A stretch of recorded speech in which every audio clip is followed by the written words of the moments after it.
You're Killing Me's Season 1 finale left fans with more than one cliffhanger, including a massive roadblock in Allie and Jack's budding romance, and a Monstrous Season 2 is already in the works. Warning, spoilers below from Season 1, Episode 6 of You're Killing Me. I knew a little, which was great. I knew about it beforehand. Tom Cavanagh, who plays Detective Jack Kerrigan, exclusively told Us Weekly of the shocking romance twist that came to light during the Monday, June 22nd episode of the hit Acorn TV series. During the finale, Jack finally kissed romance author-turned-ameatur sleuth Allison Allie Chandler, Brooke Shields, at her and Gen Z podcaster Andrea Andi Walker's, Amalia Williamson, book party. Allie pulled away as Jack leaned in, causing him to tell her it was a mistake and they should just forget it ever happened. To which she agreed. However, Allie started to second-guess her action during a restless night. They're adults, right?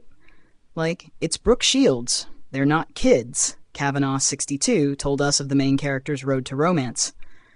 They've gone through all these different iterations of romantic life, and nothing's going to necessarily intimidate them. He noted, it's lovely that they're worthy opponents, and there's a will they, won't they dynamic between the two. Fans held out hope for a will they moment after a drunk Allie decided to confess her feelings for Jack during the episode's final minutes. In order to make it to Jack's cabin, Allie had to wake Andi up from her guest house and convince her to drive, which she reluctantly did. Once at the cabin, Allie tried and failed to have a say-anything moment, holding her cell phone up over her head and screaming for Jack to come outside. A mystery woman came to the door, which prompted Allie to say, "You're not Jack." The woman responded, "I'm Natalie, Jack's wife. And you are?" Allie gripped her chest as if to show the physical heartbreak she was experiencing in that moment before leaning over and throwing up on Andi's shoes. The screen then faded to black and the credits rolled. Looking back, and Jack and Allie's trajectory from Season 1, Cavanagh told us, Jack's hesitant for a very good reason that isn't divulged right away. But if you watch the campfire scene where Jack and Allie nearly kiss while drinking wine, you're wondering, well, why are they just, going forth? He continued, now you realize, and that it's an adult reason for the way that it got played, as opposed to just dragging the viewer along.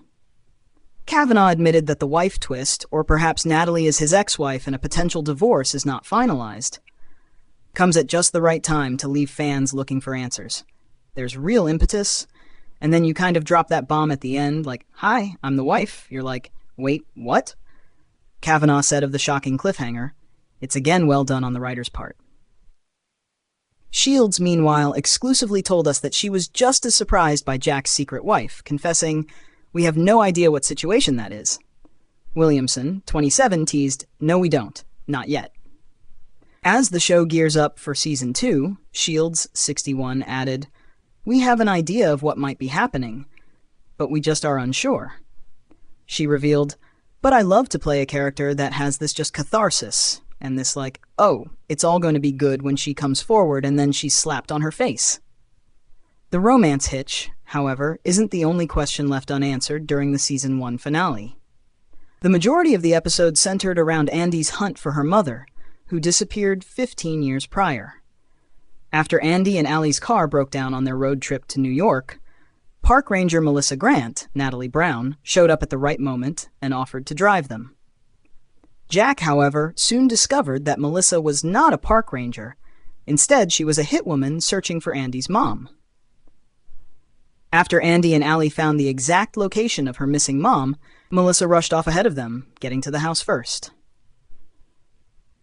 When Andi and Allie arrived, they heard a gunshot before running in to find Jack and other police with a wounded Melissa in custody and Andi's mom nowhere to be found. There was, however, a hard drive with Andi's name on it, with a video message from her mother.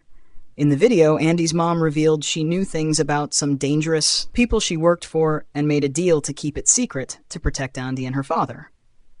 Now that one of the bad guys is getting a retrial, Andi's mom is considered a loose end, so she had to run once again, and she pleaded with her daughter not to try and find her. With that arc, something even more monstrous is maybe out there that you don't see at all, Cavanagh teased to us of the threads that will continue to be pulled next season. The actor explained that there were such high stakes throughout the finale, but it was presented as a melodramatic plot point for Andi without any indication of the deeper mystery. There's a giant through line that is in every episode, and you don't even necessarily know that it's in every episode, Cavanagh said. And then the culmination of that is like, all right, no, we all have to be as serious as we can and save somebody's life or people's lives here, right? You're Killing Me was renewed in May for Season 2. Season 1 is currently streaming on Acorn TV.